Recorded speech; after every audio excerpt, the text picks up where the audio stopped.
Hello, and welcome to attempt number 3, my Pan's Labyrinth review. As good a film as Pan's Labyrinth is, by now I'm kind of sick of it, because this has just been horrible to do so far. But I will continue my persistence until I get it right.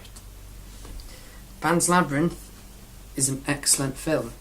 There is no denying it. It is definitely the best foreign film I've seen. I mean, when I first saw Let the Right One In, I remember thinking, wow, it's going to take something big to top this, and Pan's Labyrinth did. Definitely the strongest positive I have about Pan's Labyrinth, among the many that it has, is just the visual style. Now, many things come under visual style: camera work, character design, set design, makeup, all that, all the stuff that you see happening encompasses visual style. Apart from, acting and, because as much as you see it, it's sort of its own category. At least I consider it anyway. But Pan's Labyrinth definitely has one of the most unique and inspiring visual styles I've ever seen in a film. Just all the creatures that are put into this film have such an original and complex design to them. Well, when I say complex, I mean the fawn, basically. The fawn looks really cool. All the characters that Ophelia, the main character, meets, they're all really cool, really creepy looking characters. Especially the guy that's got eyes in his hands. I mean, that's one of the coolest characters I think I've seen in a film ever. So, definitely for me, the strongest positive for Pan's Labyrinth is the visual style. It may be the story, the characters for other people, but for me it's the visual style, followed by the score. Just a round of applause for the guy that did the score for this. I mean, wow, that was easily one of the best scores I've heard in my life. I mean, it just sets the tone so well, because the thing that's strange about Pan's Labyrinth is how it just combines this real world, kind of situation and scenario that you find yourself in that it's, a mid-war 1944, but it combines the fantasy, the dark fantasy, horror-ish elements to it as well, and the score just binds it all together, just making this phenomenal experience.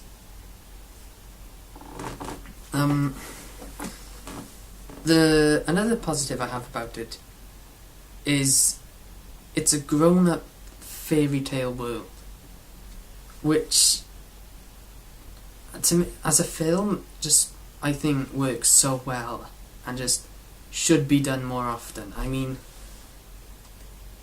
in a way, I'm not sure who said it, but a critic compared it to a grown-up Alice in Wonderland, which, to be fair, just perfectly sums up the world of Pan's Labyrinth. It just does. And the thing is that the world of Alice in Wonderland is an equally impressive and fascinating world. Especially, I mean, I know Tim Burton's Alice in Wonderland, for example, has had, essentially I believe it's had mixed reviews from people.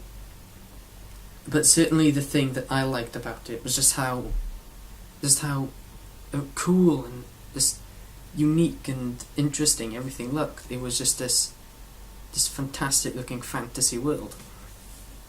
But what Pan's Labyrinth does that Alice in Wonderland doesn't is that it just encompasses this sort of dark atmosphere to it, which is just what makes it such a brilliant film to watch, is that it's it's captivating in that it's this really cool looking fantasy world, but it's also able to captivate you with the dark atmosphere, with the dark tone you've got for the film. And just that combination is just mind-blowing. The story itself, it's a good story. I like the story to it. Has it been told in other films? Probably. I haven't seen a story like that with other films in memory, or thinking right now. But, you know, the story itself was really well executed by a good script and good performances. So, in summary, actually, I'll just mention this. One of the things that might put some people off the film, but it didn't put me off with the film, is that there are times where it's a bit brutal. There's no way I can say it. There's one scene at the start of the film in particular involving the captain that some people might want to look away from. For me, I just found it, it's shocking to watch, really. I mean, it's one of those things that you look at it and you just think to yourself, wow, it probably sucks so much for that guy right now, what that the captain is doing to him. But I didn't have a problem with it. Generally, as far as like violence and blood and gore goes in films, I don't mean to boast, but I can pretty much take it all. I probably can. There's probably a film out there that's gonna make me eat my words, but whatever. And I should mention that there's one problem I have with the film, one tiny little problem I have with the film, and that's all. That's literally the only problem I could come up with. I know it's kind of sad to actually look at good films and try to find problems with them, but the only reason this is a problem for me is because I personally don't like it in films, is when the story has to progress by the character making a stupid decision that shouldn't have happened. I mean, it's kind of, if you haven't seen Pan's Labyrinth, why not? But if you haven't seen Pan's Labyrinth, I won't spoil it for you, but there is a moment in this film that just made the character look like a complete idiot, you know? It just made me think to myself, why would you do that? You know you're not supposed to do that. People have told you not to do that, and you did it. And now look. Now look what's happened to you. So, now, in conclusion, tremendous visual style, really captivating to look at. The atmosphere and the tone just make the whole film something you don't want to take your eyes off. It has your complete attention.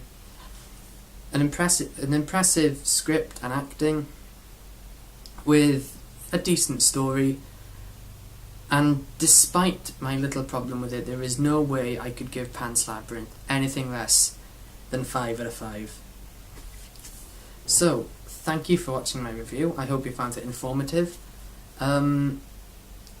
If you disagree with me and you think I'm wrong, well, I don't care. Sorry, but it's my review, it's my thoughts on it, and you have your thoughts on it, so whatever, everyone's different. So, like I said, thank you for watching, and look out for more reviews in the future.